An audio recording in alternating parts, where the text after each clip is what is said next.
Boa noite. Você assiste a partir de agora ao Espaço Público, programa de entrevistas da TV Brasil. Nossa convidada de hoje é a filósofa Márcia Tiburi, que acaba de lançar o livro Como Conversar com um Fascista.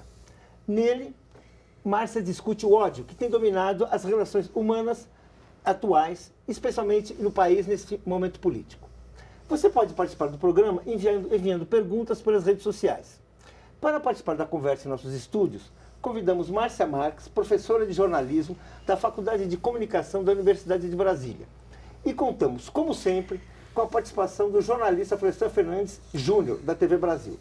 Eu sou Paulo Moreira Leite. Boa noite, Márcia. Boa noite, Paulo.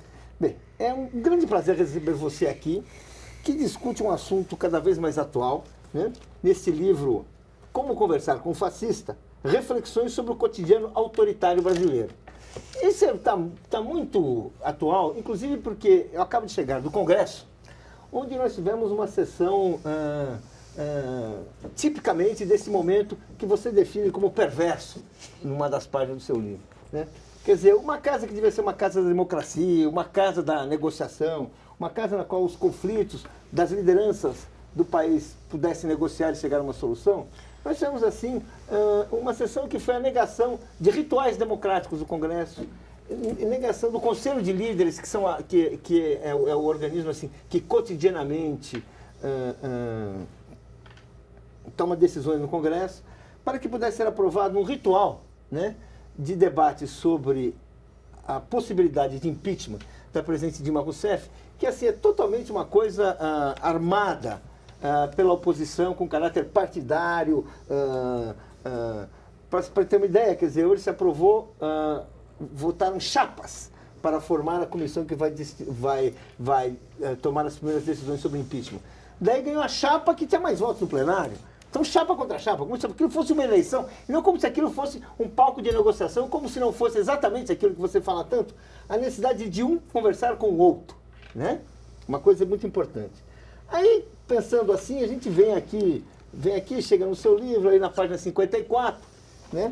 Que você fala assim: somente a união contra o fascismo em nome da democracia pode mudar o rumo perverso da história que se desenha hoje. Bem, vamos falando aí. Como é que nós chegamos aqui e como você acha que a gente pode sair disso aqui?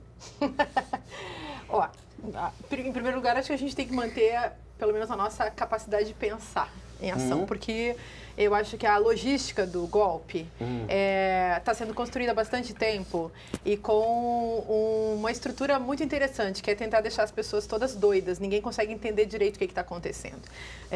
Hoje eu, por exemplo, fiquei horas a fio rindo da tal carta do Temer, perdendo meu tempo, coisa que eu, em geral, evito. Mas pensando assim, o que se quer com isso? A gente pode estar rindo e a gente sabe... assim, muito antes de Shakespeare ou Aristóteles, que quem ri por último ri melhor. Então, não é hora da gente rir, tem alguma coisa muito mais perversa sendo montada e a gente não está enxergando. Acho que a gente não vai, assim, sair disso. Como assim?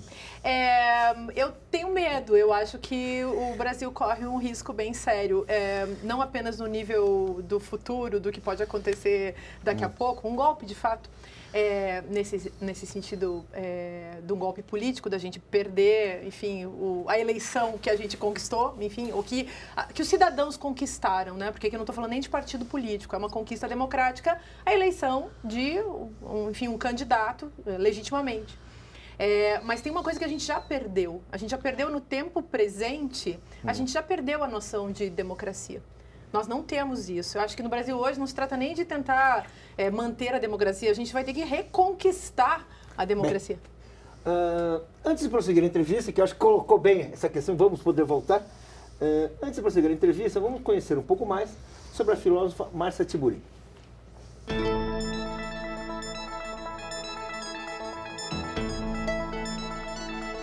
Márcia Tiburi nasceu em 1970, em Vacaria, no interior do Rio Grande do Sul. Formou-se em filosofia pela Pontifícia Universidade Católica e mais tarde fez um doutorado pela Universidade Federal do Rio Grande do Sul. Mãe de uma filha adolescente, Márcia Tiburi é personagem frequente em programas de televisão e durante 5 anos participou regularmente do Saia Justa, exibido pelo canal de assinaturas GNT. Hoje, professora do curso de pós-graduação da Universidade Presbiteriana Mackenzie, em São Paulo, que já abrigou um dos grandes centros do conservadorismo político brasileiro durante o regime militar. Aos 45 anos, ela já publicou 25 livros. São obras teóricas de próprio punho, coletâneas de outros autores, 5 romances e outras publicações. Com um olhar voltado para a crítica social contemporânea, dedicando atenção especial para o potencial revolucionário da luta pelos direitos da mulher, em 2015, Márcia Tiburi lançou o livro Como Conversar com Fascista, reflexões sobre o cotidiano autoritário brasileiro. Ao longo dos 67 textos que compõem a obra, ela aponta para o crescimento de atitudes autoritárias em nossa vida pública. Denuncia as tentativas de perversão da democracia, onde a política se transforma no que chama de não política, e a sociedade corre o risco de tornar-se incapaz de debater diferenças de forma civilizada, com respeito pelas atitudes do outro. Numa passagem que aponta para o risco do país enfrentar uma situação de impasse e mesmo de violência, Márcia Tiburi escreveu: atualmente, as hordas de zumbis antipolíticos desejam sangue. Ele terá de vir do mesmo lugar de sempre, das classes menos favorecidas e de todos que, em algum momento, tentaram defendê-las. Márcia, é interessante essa abertura do Paulo, falando da democracia, porque hoje, lendo a Carta Capital, eu li um artigo, uma entrevista com a historiadora portuguesa Raquel Varela.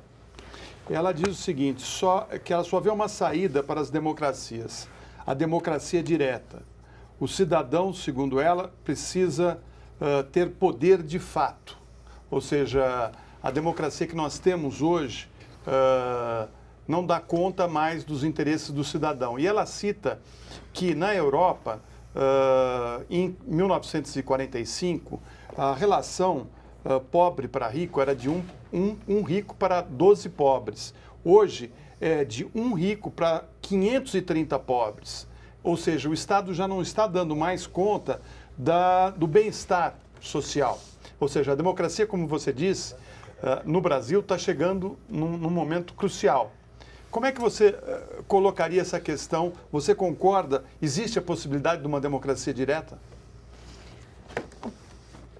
O problema é a democracia, começa com isso, né? Acho que nenhum de nós é ingênuo para fingir que essa palavra e que a ideia carregada por essa palavra e a prática que está por trás dessa palavra não envolve um acobertamento, né? Então, democracia de quem, para quem, em que sentido? Talvez seja assim, meio exagerado dizer que a única coisa que a gente realmente partilha, se a gente pensar em democracia em termos de partilha, é uma grande miséria, né? O que é a política brasileira hoje, senão a partilha da ignorância, da miséria e também em nível, assim, no nível, acho que do cotidiano. Mas, assim, o problema é que quem tomaria a democracia para si e faria a democracia direta continuariam sendo os soberanos, os donos do poder, aqueles que, numa luta, digamos assim, de vida e morte com os mais fracos, acabariam vencendo usando as armas. Então, é claro que hoje é muito bonito a gente ver, e é isso que tem que ser feito, a gente vai para a luta. A gente vai para a luta, digamos assim, meio nu, né?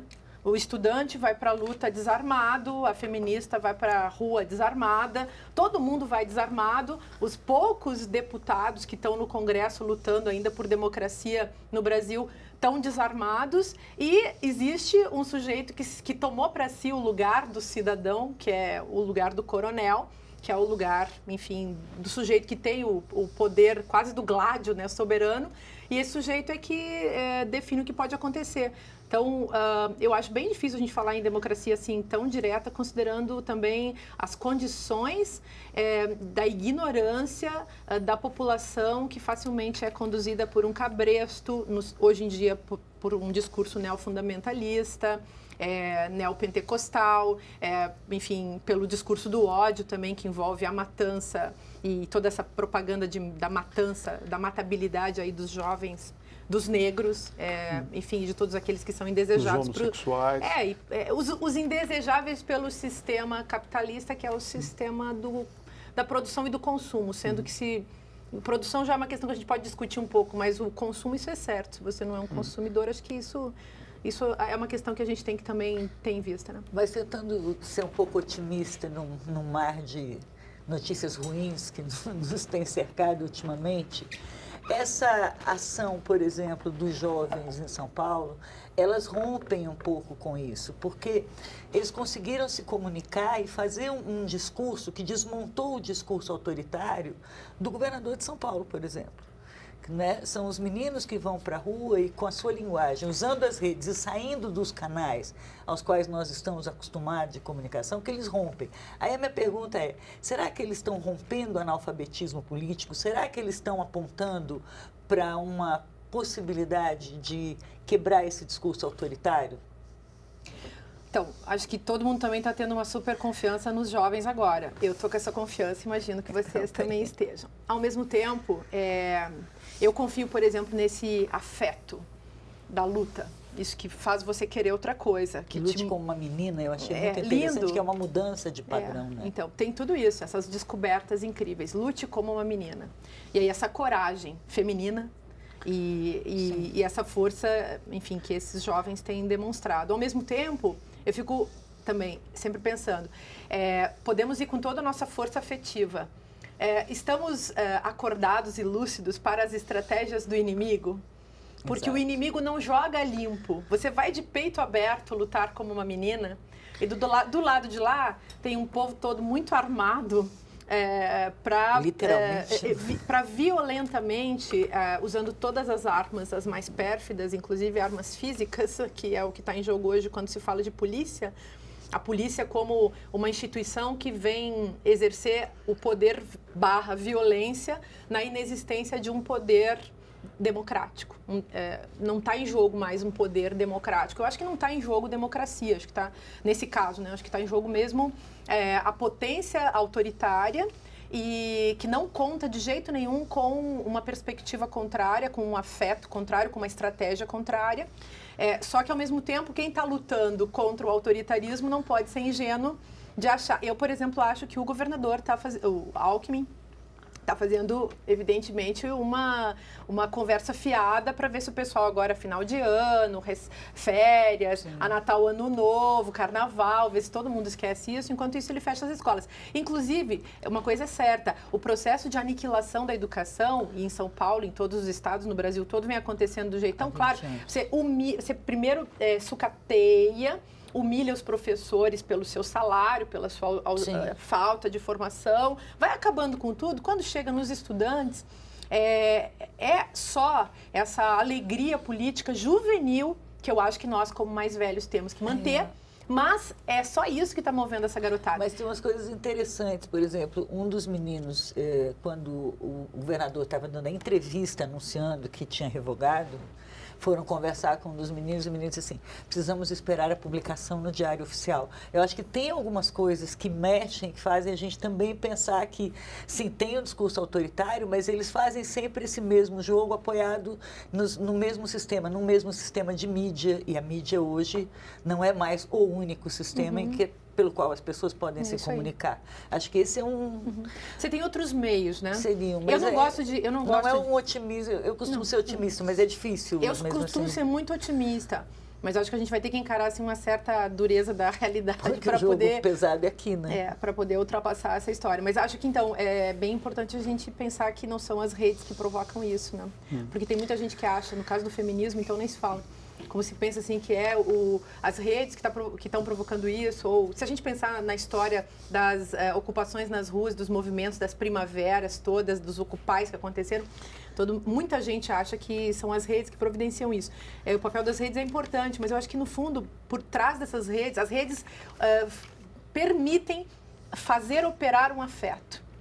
E as redes são perigosas porque as redes são também do inimigo, né? Foram inventadas por quem? Bom, eu queria, tomando esse tema do ódio, porque primeiro eu queria saber como é que surgiu a ideia de você escrever sobre isso, né? Porque e acho que todos que estão assistindo o programa já se defrontaram com reações de ódio na rua, né?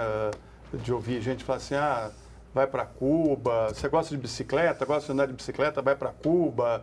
Há uma visão autoritária, né, e ruim na sociedade, e dificultando as relações entre as pessoas, né? As pessoas não escutam a outra, né? Não aceitam a conversa. Então, eu queria saber, como é que você teve essa ideia? Foi uma experiência pessoal sua? E por que você convidou o Jean Williams para escrever o seu prefácio? Tem 2 momentos diferentes. Um é assim, eu dou aula faz 20 anos e aí eu fiz mestrado, doutorado sobre um autor que fala muito desse assunto, que é o Adorno, um cara lá da indústria cultural, enfim, para quem não conhece, um sujeito bom de ler, muito atual no Brasil, para pensar o Brasil contemporâneo. E um dos temas que sempre estão presentes, assim, sempre estiveram nas minhas pesquisas, foi essa conversa do o que é o ódio, né? Pensar a questão da política, você vai estudar um pouco de filosofia política, você já descobre a questão dos afetos na política. Então, muitos autores, mesmo aqui no Brasil, já vinham falando muito sobre isso há muitos anos. Então, isso não é nenhuma novidade. Mas, às vezes, a gente puxa mais esse assunto. E eu me apeguei ao ódio por perceber, de fato, que na cultura brasileira esse era um afeto que comparecia de vez em quando com muita força.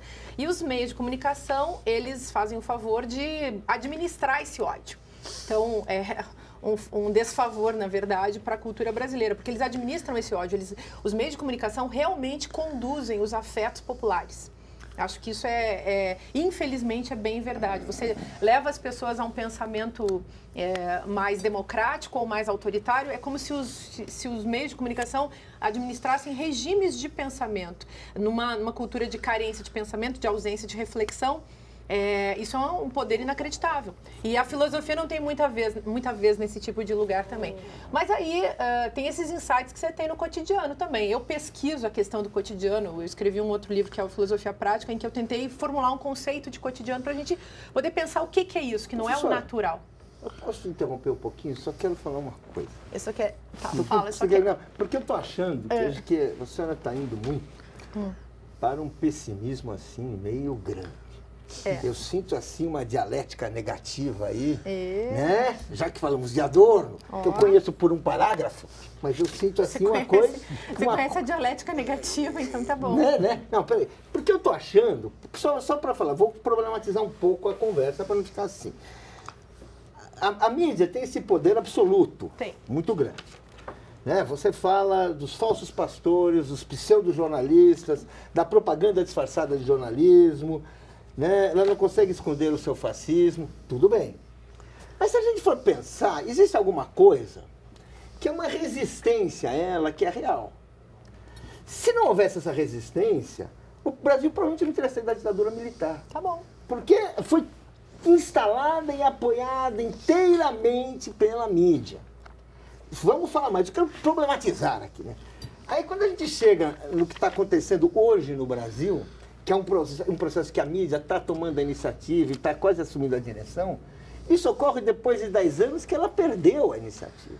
De 10 anos em que a população, parcialmente, conseguiu muitas vitórias. Conseguiu, assim, vamos dizer assim, coisas que, olha, sem querer fazer assim nenhuma grande euforia de ninguém, mas assim, a chamada relação de forças entre pobres e ricos mudou durante um tempo no Brasil. De fato, quer dizer, pela primeira vez assim você teve uma parcela grande do orçamento da União, ou seja, de dinheiro que saía dos impostos, para os pobres.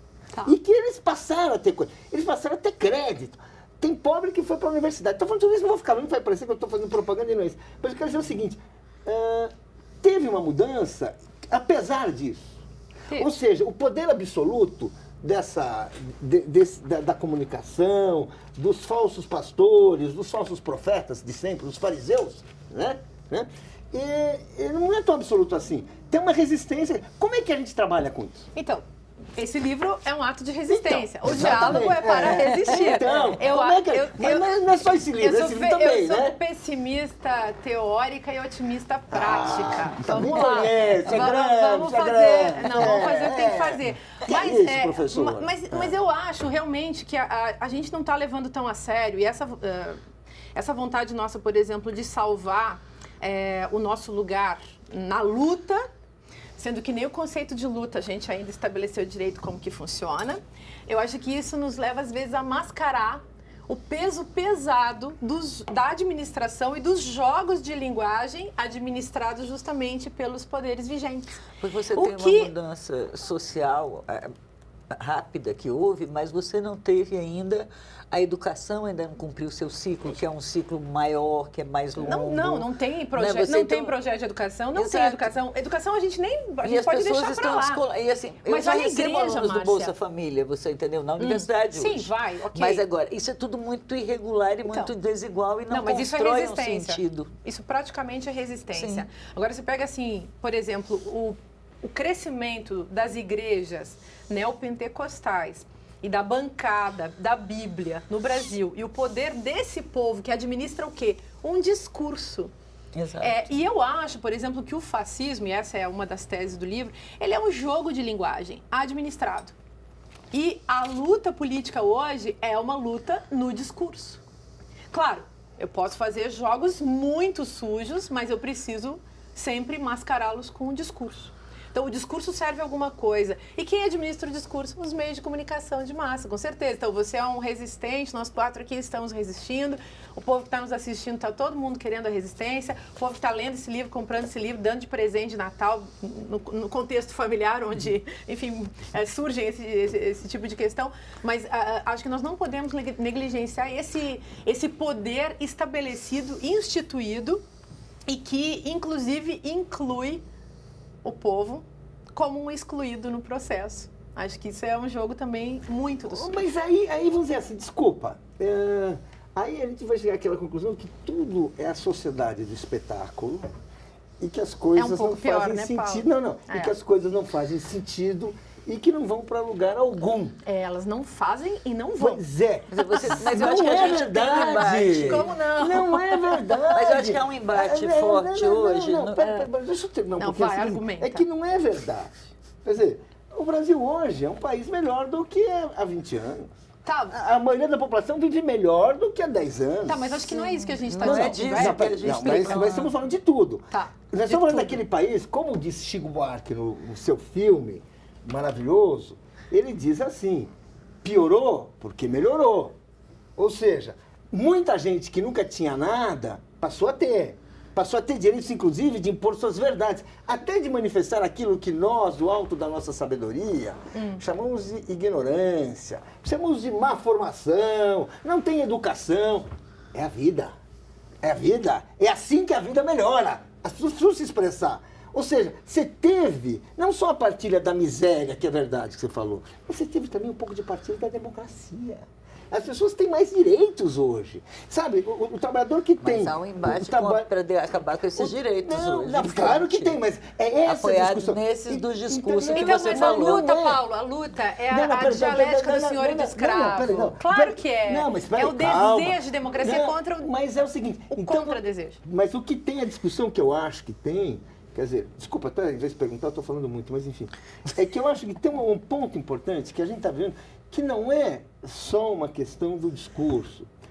Nós estamos num tempo mundial de confronto material. Confronto material. A Europa está afundando porque os pobres estão perdendo a guerra material. Estão perdendo emprego, estão perdendo direitos. E no Brasil, a grande ameaça não são apenas, que são importantíssimos, achar apenas é ridículo, mas enfim, não são os direitos políticos, não são as conquistas democráticas, então são também conquistas que já foram feitas. Desculpa, falei muito, mas é que eu queria colocar um pouco, falar, olha, tem uma coisa que não é só o espetáculo. Tem mudança na estrutura. Mas vem cá. É para botar mais uma pitada eu acho que vocês estão amargura. deixando de lado aí uma questão que eu acho fundamental, que é a luta de classe. Ou seja, quando você coloca esse pessoal num patamar que ele não estava, começou a incomodar os que controlam e que sempre controlaram e aí aparece o sistema de preconceito. Não, isso vocês têm absoluta razão, concordo, jamais discordaria, acho que isso é essencial. Mas o sistema de preconceitos, então, ele vem à tona, ele irrompe novamente na história a partir de um discurso e de imagens, enfim, de todo um discurso imagético também, que é fascista. E isso implica o quê? Negar o outro, apagar o outro, humilhar o outro, destruir o outro.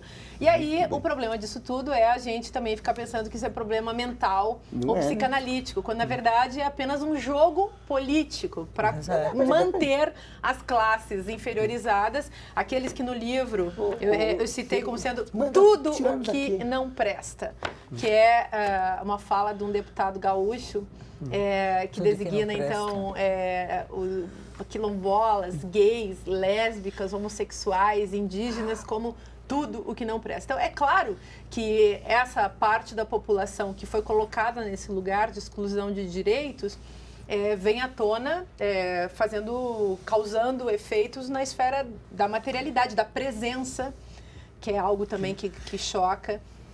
Mas fala, Paulo, você está angustiado. Assim, é que eu quero dar uma notícia provando como a realidade surpreende os pensadores. Esse ano não vai acabar. É notícia maravilhosa, notícia maravilhosa. Né? O Supremo Tribunal Federal decidiu há poucos minutos suspender a instalação da comissão que vai analisar o processo de impeachment da presidente Dilma Rousseff. Muito bom. A decisão foi do ministro Edson Fachin, que determinou que os trabalhos sejam interrompidos até que o plenário do STF analise o caso.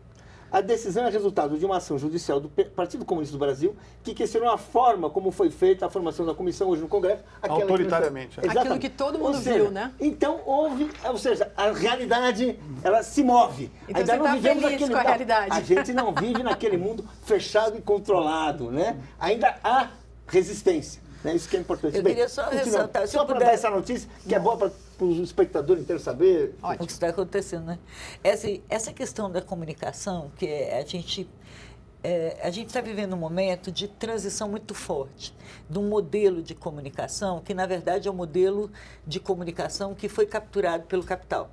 Né? Que é esse modelo da comunicação de massas, em que poucos detêm, porque eles detêm os equipamentos, que são caros, detêm o modo de produção, etc, etc. E hoje você está num outro momento em que isso não é mais o caminho. Então, por exemplo, foi muito interessante, eu participei de uma banca de trabalho de conclusão de curso, até orientada pelo professor Vladimir Gramacho, em que a aluna analisou o estudo de mídia que foi produzido para o governo, E o que ela fez? Ela fez um exercício, conclusão de curso, ela fez um recorte em como os jovens leem a mídia. E aí o que acontece? Majoritário ainda é televisão. Só que você percebe que é descendente. Quanto mais jovem, menos vê televisão. Então, você não está formando público futuro. Os jornais não têm público futuro entre os jovens, os jornais estão em terceiro, quarto lugar. Vem rádio na frente, tudo muito lá embaixo.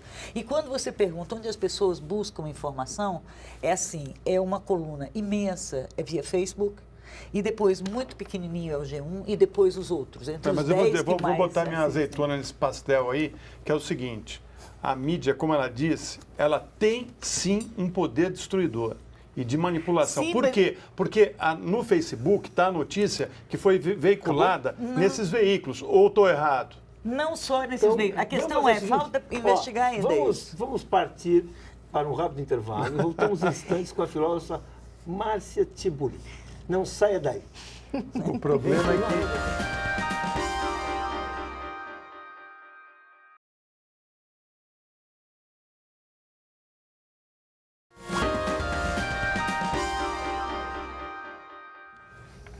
Estamos de volta com a filósofa Márcia Tiburi. E nesse momento nós vamos ouvir o deputado Jean Willis, que escreveu o prefácio do livro da Márcia e que gravou uma pergunta para ela. Primeiro, uma honra falar com você, dizer que também me senti honrado de escrever o prefácio do seu livro. Duas perguntas rápidas. Há hoje muita manifestação fascista nas redes sociais digitais, na internet. Eu lhe pergunto, quais são as circunstâncias, em quais contextos uma pessoa comum pode manifestar uma personalidade fascista ou por que ela manifesta uma personalidade fascista? E a segunda pergunta é bem objetiva. Como é que anda a partida? Ela sai ou não sai? Que ótimo. Então, uma pergunta anterior do Florestan. Eu convidei o Jean porque eu pensava muito no Jean quando escrevia esse livro. porque ele se encaixava, ele estava sempre eu me sentia muito próxima dele na defesa de certas questões e na proposição de certas perguntas. Ao mesmo tempo, as pessoas que me inspiraram a escrever esse livro, em vários níveis, mais miúdos, mais próximos, e desse espetáculo pseudopolítico que a gente assiste no Brasil, antidemocrático, odeiam o Jean. E eu adoro o Jean. Então, eu o convidei, podia ter dedicado a ele o livro, assim como poderia ter dedicado às pessoas com as quais eu nunca vou conseguir conversar, porque são os fascistas, né? Então, foi daí. Mas, acho que o fascista, no Brasil, a gente tem que tomar muito cuidado com a ignorância, porque uma coisa é a nossa ignorância, como pessoas, como cidadãos comuns, como sujeitos do conhecimento. Tem várias coisas que a gente não sabe. Não somos médicos, não somos astronautas, somos jornalistas, professores, lemos alguns livros, mas não sabemos. Então, essa ignorância filosófica é uma coisa muito boa, ela nos dá alegrias. Descobrimos o filme do Chico Buarque, sei lá, descobrimos o livro de crônicas do Florestan e por aí vai. Mas a ignorância do fascista é a ignorância prepotente, ela se transforma em burrice. E a burrice é uma categoria moral a ser levada a sério no Brasil. Hoje, em termos de política institucional, ela é utilizada de maneira estratégica. Os nossos deputados, os mais assim, os que sofrem de uma lacuna mais provocativa em termos de cognitivos... Mas você acha que é burrice, que é ignorância? Ou é uma acho coisa... que é uma manipulação da manipulação. burrice. Eu manipulo. Em vez de me fingir de louco, eu me finjo de burro. E uso, inverto, faço todo um processo linguístico também de inversão de sentido. Jean, por exemplo, é vítima de homofobia e, de repente, certos deputados chegam e dizem que são vítimas de heterofobia. Quer dizer, inverter o sentido da própria condição de vítima. O livro fala desse tipo de coisa, né? Então, eu acho que as pessoas também funcionam por imitação. Quando a gente fala de afeto, a gente não está falando de emoção nem de sentimento. A gente está falando daquilo que nos move e nos provoca. Então, de fato, eu vou para a rede e digo assim, mais amor, por favor, vem um monte de gente junto. Assim, vão conversar, ou lanço lá uma poesia, lanço uma conversa boa, gostosa. Vem um monte de gente que é comovido, afetado por aquilo e vai numa outra onda. Você chega lá e diz assim, fulano de tal é retardado, é burro, é um idiota. Começa a xingar. Eu posso causar... na posição que eu tenho como, sei lá, jornalista, como professor, como intelectual ou como celebridade de rede social, eu posso realmente causar uma comoção profunda nas pessoas que funcionam, a linguagem funciona por imitação. O próprio pensamento funciona por imitação. Então, para a gente conseguir entrar num diálogo e negar o argumento do outro na concretude desse argumento, isso é muito sofisticado, é mais complicado. E as pessoas inteligentes são aquelas que fazem esse esforço. O burro é aquele que cancelou. Então, o burro, ele está ao nível do paranoico. Ele tem um sistema de pensamento pronto, meia dúzia de clichês, a partir dos quais ele desenvolve o seu texto. E esse texto tem, na sociedade do espetáculo, tem um valor de capital. Então, eu dou uma gritada lá, xingo alguém, me posiciono, sei lá, contra isso ou contra aquilo, e eu ganho adeptos. Tem um negócio que eu chamei num outro livro, que é um livro que chama Olho de Vidro, sobre televisão, que eu chamei de desejo de audiência. A internet mexe com isso. E a gente fala em sociedade do espetáculo, mas hoje em dia tem um nível mais profundo de análise disso, que é a sociedade excitada. O Guy Debord falava nisso, hoje em dia tem um autor aí alemão, que foi meu professor, por acaso, que é o Christoph Turk, que fala em sociedade excitada. As nossas sensações, no nível dos afetos, estão sendo administradas também pelo capitalismo, pelo cinema, pela mídia, pela religião. Então, a gente é o tempo inteiro comovido para isso ou para aquilo. Acho que isso é uma questão das mais sérias. E a partida está ficando perigosa, que a partida é o meu movimento que funciona como partido. E um movimento do qual faço parte, está sendo construído por muita gente. Assim, acho que o que eu tive de contribuição nesse processo foi que eu dei uma ideia e causei uma provocação, que é o que eu acho que os filósofos, assim, podem fazer na nossa cultura. E muita gente resolveu inventar esse negócio. Então, hoje é um movimento que corre o sério risco de virar muitas Um outras partido de coisas, verdade. de virar, inclusive de virar um partido feminista, porque a gente precisa do feminismo. O feminismo tem muita coisa para ensinar a política, para ensinar a sociedade. O feminismo é a grande desconstrução Fala uma coisa, por exemplo, epistemológica. fala assim, uma coisa que o feminismo tem para ensinar à sociedade. Uma coisa- Não que eu duvide, mas enfim. Ah, então, você eu tenho certeza que não duvida. O feminismo, por exemplo, tem que ensinar os homens a lavar louça. Ah, Tô brincando, tô não, brincando, não. só pra ser meiga. Mas podemos começar por aí. A gente pode, por exemplo, começar a mexer com a questão da desigualdade doméstica. Todo Feminismo mundo é fica... sinônimo de igualdade, É, né? igualdade em todas as esferas. E a doméstica, que é um lugar onde, então, a estrutura não é transformada. É bem sério isso. Em que a conversa continua sendo, vamos ajudar a mamãe, né? Esse Vamos um discurso ajudar que a não se mamãe, desconstrói tão facilmente. assim, as mulheres sempre acabam levando a pior, são sobrecarregadas em todos os sentidos. Então, você é sobrecarregada com preconceitos eurocêntricos, históricos, pesadíssimos, beleza, sensualidade, maternidade, trabalho. Tudo isso é lixo histórico que pesa sobre as mulheres. E é preciso fazer uma transformação radical nesse nível, que é uma mudança estética, política, epistemológica. Tem muita coisa para ser deixa eu feita. fazer uma pergunta. Você fala muito corretamente da importância do estupro no seu livro. A lógica do estupro, tem vários capítulos, várias discussões a respeito disso. Mas tem uma questão que eu acho pouco abordada, que é o estupro masculino. Homens que sofrem estupros, meninos que sofrem estupros. Assim, eu acho que é um caso assim. Até porque o homem não gosta de falar dessas coisas, esses segredos até permanecem mais escondidos. Vê, né? isso. Tem que aprender com o feminismo. Por que isso é tão escondido, é tão secreto? Então, acho que em primeiro lugar, esse é um assunto que vocês homens, quando vão discutir a condição de vocês, acho que vocês têm que discutir. É um baita de um problema. O feminismo é uma prática de protagonização de mulheres muito bacana, e isso o feminismo pode ensinar para os homens. As mulheres passaram se pensando, se questionando, se culpando e ao mesmo tempo tentando desconstruir essa culpa. Agora, vocês têm que desconstruir por que disso. Os homens, claro. Por que eu, como feminista, tenho que me ocupar de novo do seu assunto? Historicamente, as mulheres passaram se ocupando dos assuntos dos homens. Protege aquele marido, protege aquele filho, protege aquele pai. Agora, desculpa, o assunto sou eu. O protagonismo é das mulheres. Então, o estupro dos homens é mínimo perto do estupro das mulheres. Se tiver mais, acho que vocês têm que contar mais pra nós. A pedofilia. Nós casos de pedofilia na igreja, assim. Você viu Laerte, gênia, virou mulher. O que Laerte mostrou? Contou, fez esses dias numa charge dela, lá numa tira, mostrou que ela estava no ônibus quando era menino, jovenzinho, e alguém passou a mão nela. Quer dizer, quanto homem passa a mão em homem, quanto homem não conta que foi assediado ali naquele contexto. Folha, outro dia que fez a revelação, meu primeiro assédio. Então, vamos contar isso, assim, mas os homens têm que falar disso, isso vai fazer muito bem. Os homens, uma coisa que os homens têm que fazer é se tornarem mais femininos, mais mulheres. Isso eles podem também aprender com as feministas, a se tornarem mais mulheres. Isso vai fazer muito bem a vocês. Então, acho que o workshop... Eu nasci numa família com 5 mulheres, que o Paulo frequentou até minha casa, mas enfim...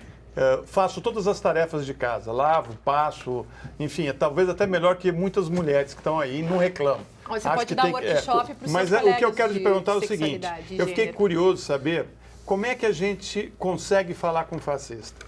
Então, a gente não consegue, mas a gente vai tentar, porque pelo menos a gente não vai se transformar em um fascista. Esse é o jogo. O título do livro é uma ironia, né? Ao mesmo tempo, é uma proposta de resistência. Porque é isso que eu acho que a gente cancela no processo.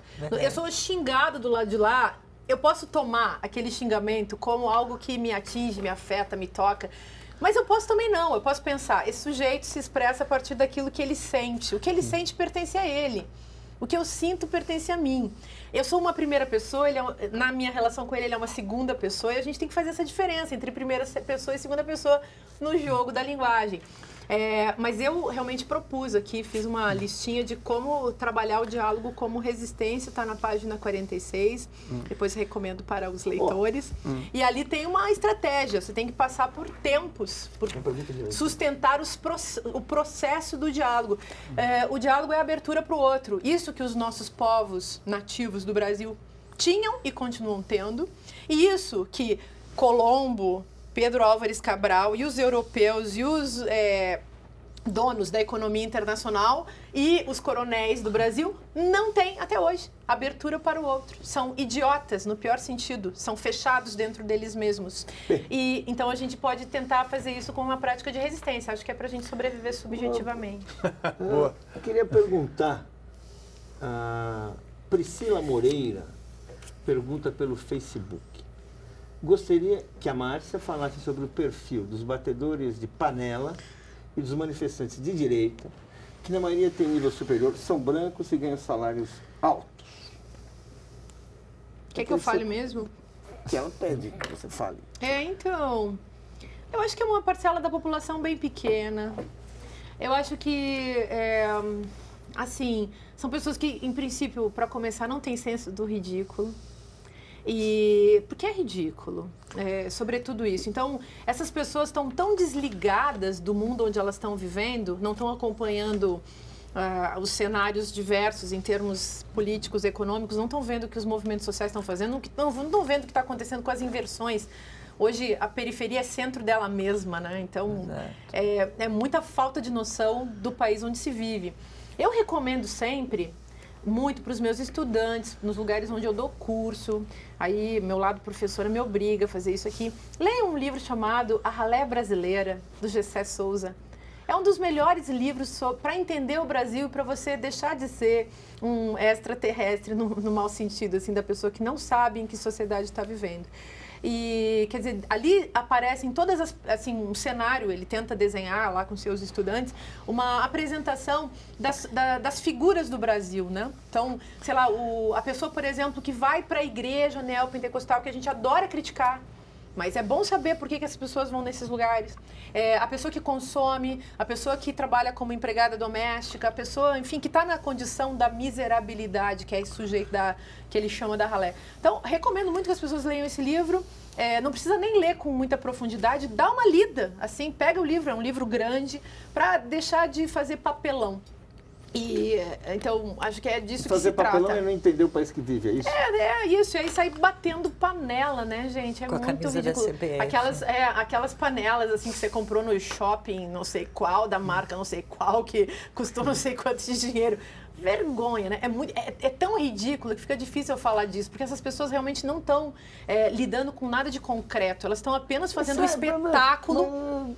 Cara, esses caras só têm lugar numa certa mídia. Não, mas deixa eu falar uma coisa. Essas Claro que é. Mas será que a gente não está vivendo... É a população que consome um certo... Claro. Mas será que a gente não está vivendo em 2015, em 2014, um período que é um período histórico, em que chegou uma hora, como disse Florestan, da luta de classes, em que você vai ter, existem conflitos que alguém vai perder. Porque na história do Brasil, o derrotado sempre se sabia quem era. Sempre foi definido, o derrotado é o pobre, aquilo que você fala é o pobre. E por isso estamos vivos politicamente. E agora nós temos um problema político, porque é o seguinte, não está definido de antemão que quem vai perder é o pobre. Não está definido. Não. Você pode imaginar, mas...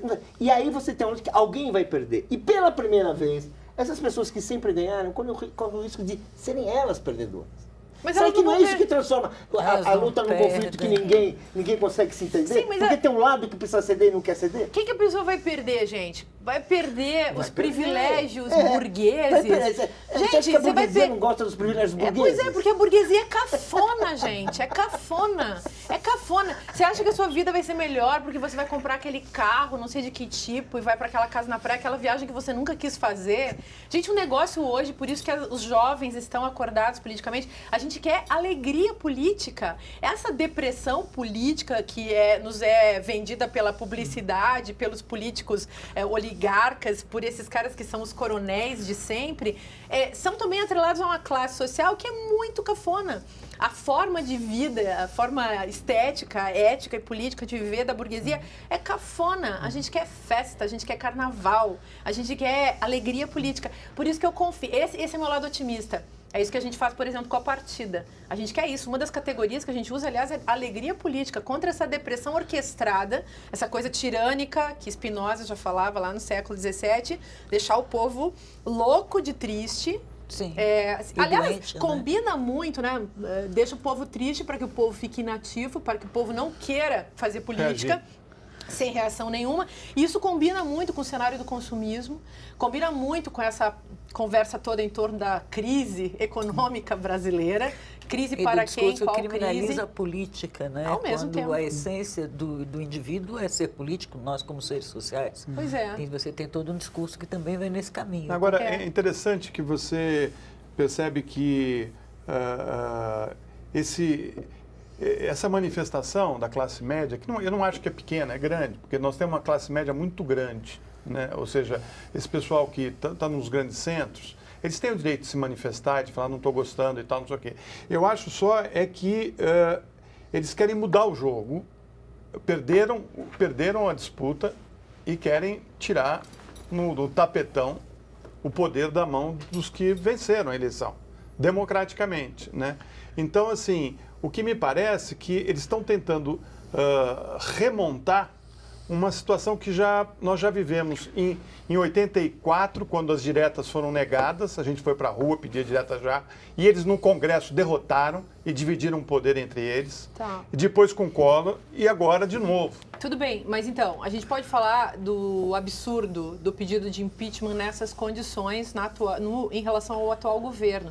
Ao mesmo tempo, por outro lado, a luta por hegemonia, esse antagonismo político, esse agonismo até que também tem que ser levado a sério, acho que isso faz parte. Então, eu não votei no tal governador, no tal prefeito, no tal presidente, óbvio que eu vou ficar malhando, incomodando, enchendo o saco o resto da vida. Então, isso eu acho que não tem como tirar da democracia e é benéfico, é a coisa da democracia, é o dissenso. Então, senão muitos governadores teriam que cair também. Então, mas a questão é essa, como a gente pode produzir um dissenso inteligente, um dissenso honesto. Do diálogo, né? E aí que eu acho que a gente tem que voltar a falar de ética no Brasil também. É importante politizar tudo, falar de política, denunciar tudo que há na política, mas é bom voltar a uma conversa sobre a ética. A palavra ética, ela desapareceu do cenário. Não existe mais debate sobre isso, parece que é um assunto também ultrapassado, ou que a gente já resolveu essa coisa de tanto que a gente falou, mas a gente tem que voltar a casar a ética com política. Um mínimo de ética, se não for uma ética, pelo menos uma etiqueta para tirar esse tipo de produção antipolítica do cenário, para mudar um pouco, criando as mínimas condições de discussão, para que haja alguma modificação no cenário. Maria Ângela Carol pergunta pelo Facebook. Pede que você comente um pouco sobre as políticas públicas afirmativas, como as cotas. Você é a favor? Em que condições? O que você pensa? Gente, assim, óbvio, né, que a gente tem que ser a favor de todas as cotas nesse país. Eu sou a favor de todas as cotas todo o tempo. Seja porque as cotas corrigem, seja porque as cotas combatem o sistema de privilégios, seja porque as cotas produzem uma democracia mais imediata, seja porque as cotas dão chance. Eu sou das cotas. Todos os casos, qualquer caso? Sou a favor das cotas para mulheres, das cotas para negros, das cotas, enfim, para indígenas, para quilombolas, para todos os excluídos. Sou a favor das cotas. Ser a favor das cotas do jeito que eu sou praticamente a favor de uma, assim, meiga revolução. Eu sou muito a favor. Não vejo como seja possível a gente sustentar. Claro, as cotas têm que ser razoáveis, racionais, decentemente aplicadas. As pessoas que vão fazer uso das cotas têm que ser pessoas que entenderam o sentido das cotas. Então, no caso das cotas para negros, seja nos concursos públicos, seja na escola, é óbvio que você tem que ser uma pessoa negra, não basta você ter um avô negro ou uma mãe negra, você tem que ser uma pessoa que está marcada esteticamente pela questão negra, porque afinal de contas é essa pessoa que sofre os preconceitos no seu dia a dia. Tem mil coisas que eu acho que dá para discutir. Eu sou absolutamente a favor de cotas. Para mim é 50% de mulheres no governo brasileiro. Você acha que tinha que ter 50% de ministras? Eu acho que tinha que ter 50% de mulheres, de um modo geral. Mulheres é um negócio bem amplo. Eu até estenderia um pouco mais. Eu colocaria assim... 70% de mulheres, porque aí você poderia incluir todas as travestis, todas as mulheres trans, que são mulheres também, que a gente esquece. Mas que são mulheres. 70% aonde? Em tudo. Na Câmara, no Senado, Não, você está falando sério tudo. assim. Eu tô falando, gente, claro, exagerando. É claro que eu tô exagerando, mas estou dizendo, se a gente fosse fazer um país justo, talvez a gente pudesse também. É bacana. Como feminista, eu acho muito legal falar isso, sabe? Porque, assim, eu não acho que a gente precise ser tão boazinha e tão razoável no Brasil contemporâneo. Em nome de quê? Em nome de qual poder? Eu acho que a gente deveria, sim, transformar o poder numa outra coisa, uma coisa que pudesse ser realmente utilizada pelas pessoas, e as pessoas do jeito que elas são. Mas as cotas vêm para corrigir, vêm para causar uma democracia, para provocar uma democracia radical, maior, mais profunda, e que, digamos, as pessoas que já estão no poder, no sistema de privilégios, essas pessoas vão ter que se responsabilizar por isso também. Você não acha isso? Você, como homem engravatado, branco, heterossexual, você sabe que você faz parte do sistema de privilégios. O seu único defeito provavelmente seja ser de esquerda. Para o sistema... Pois é, tá vendo? Quem disse que eu para sou? O sistema... Muita gente acha que não. Viu, Paulo? Para o sistema, o único defeito é ser de esquerda. E agora, né? Agora que o povo tá ligado nessa oposição binária também muito complicada, que é... O programa, quase que é heterossexual compulsória. Temos uma pergunta da Natália Oliveira, dos Santos, pelo Facebook. Quer saber a sua opinião sobre os altos índices de criminalidade no Brasil? Ai, meu Deus, as pessoas perguntam assim, agora você escreve uma tese, né? 5 dias falando. Bom, gente, é que tem, assim, fica um pouco irônico o que eu vou falar, e eu gosto muito de falar umas coisas um pouco, assim, do avesso. Eu sou filósofa, então o meu negócio é fazer pensar. Eu sou a favor de muitas coisas que as pessoas não são a favor.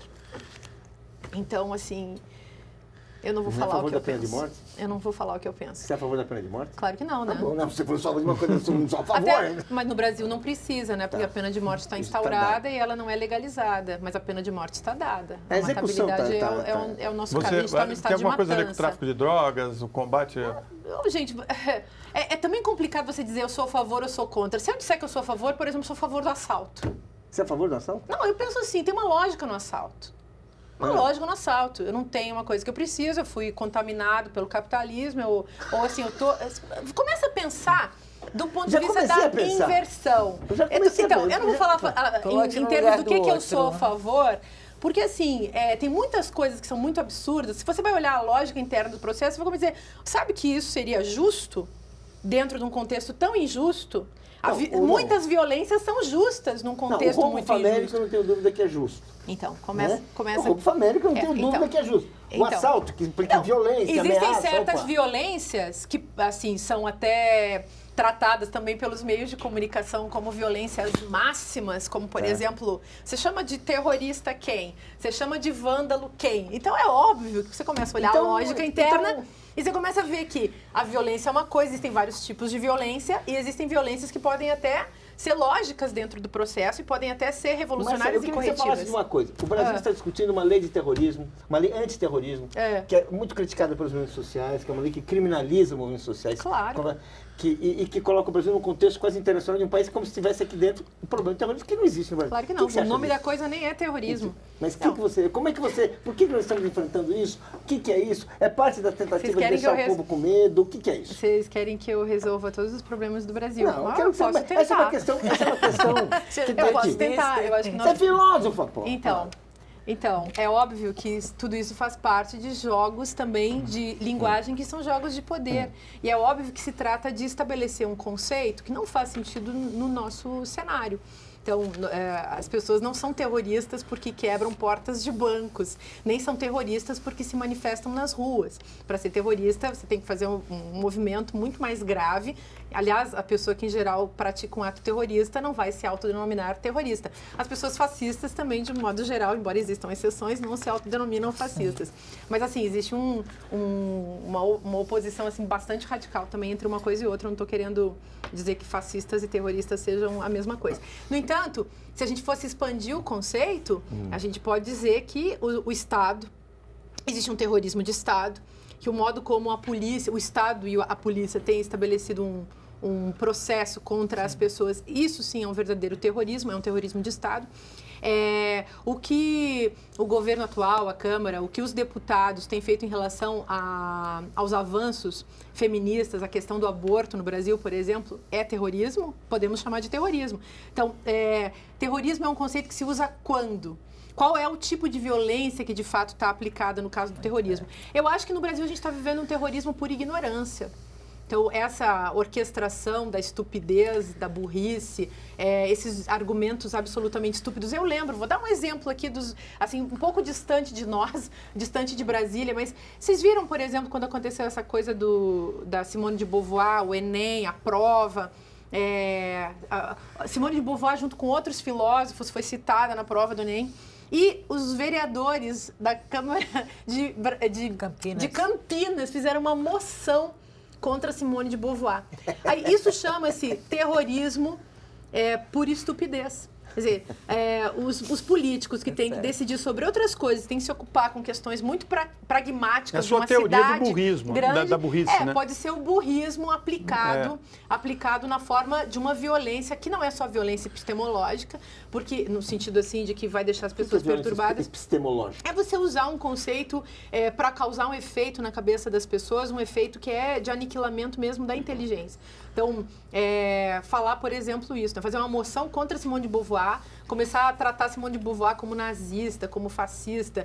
E a gente tem que ficar perdendo nosso tempo de defender Simone de Beauvoir, que é uma mulher que já morreu há muito tempo, que escreveu um livro, muitos livros maravilhosos, muito importantes, e de repente a gente se envolver com esse tipo de coisa. Isso digamos, configura um terror simbólico muito pesado, que tem consequências muito práticas.